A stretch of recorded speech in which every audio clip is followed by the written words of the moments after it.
موت ہماری بے بسی کا اعلان ہے.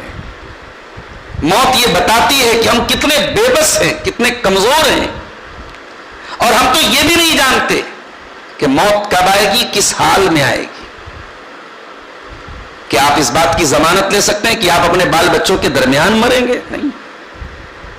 دنیا کا سب سے سیف سفر فلائٹ کا سفر مانا جاتا ہے. ماہرین کہتے ہیں کہ آپ کسی بلڈنگ میں لفٹ میں چڑھتے ہیں, لفٹ میں بھی خطرہ ہے, فلائٹ میں خطرہ نہیں ہے. The safest journey of the world, دنیا کی سب سے محفوظ جرنی مانی جاتی ہے فلائٹ کی.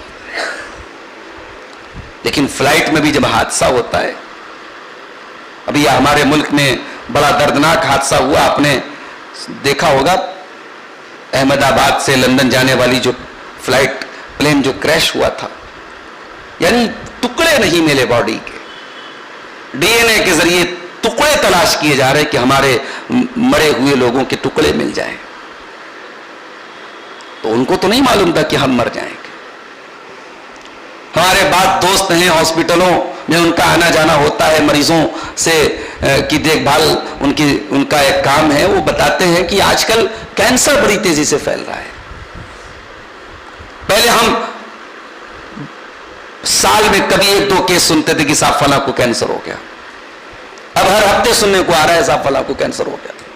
اور ادھر کینسر کی خبر سنی, ادھر جنازے کی خبر سن رہے ہیں مہینے بھر بعد. ان تمام حقیقتوں کو دیکھنے کے بعد بھی ہمارا دل نہیں پسیجتا ہے. ہمارے دلوں میں نہ موت کی تیاری کا خیال آتا ہے, نہ ہمارے دلوں میں اللہ کا ڈر پیدا ہوتا ہے. اللہ قرآن میں کہتا ہے سورہ واقعہ میں, فلولا اذا بلغت الحلقوم وانتم حينئذ تنظرون ونحن اقرب اليه منكم ولكن لا تبصرون فلولا ان كنتم غير مدينين ترجعونها ان كنتم صادقين. اے میرے بندو, جب کسی کی جان نکلنے کا ٹائم آتا ہے, موت حلق تک پہنچ جاتی ہے, انسان کی سانس بند ہونے کا ٹائم آتا ہے, اور تم اپنی آنکھوں سے مرنے والے کو مرتا ہوا دیکھ رہے ہو, لیکن تم کچھ نہیں کر پا رہے ہو. وَنَحْنُ أَقْرَبُ إِلَيْهِ مِنْكُمْ وَلَكِنْ لَا تُبْصِرُونَ, اور اے میرے بندو, تم سے زیادہ تو مرنے والے سے ہم قریب ہیں, یہ الگ بات ہے, تمہیں نظر نہیں آتا. فلولا ان کنتم غیر مدینین, اے میرے بندو, اگر تم کو یہ لگتا ہے کہ تم کسی کے بس میں نہیں ہو, تم کسی کے کنٹرول میں نہیں ہو, تمہارے اوپر کوئی پاور نہیں, کوئی طاقت نہیں, ترجعونہا ان کنتم صادقین, تو مرنے والے کو دوبارہ زندہ کر کے دکھا دو. نہیں کر سکتے. موت جس وقت لکھی ہے, آپ 1 منٹ پہلے اس کو مار نہیں سکتے اور 1 منٹ ڈیلے نہیں کر سکتے.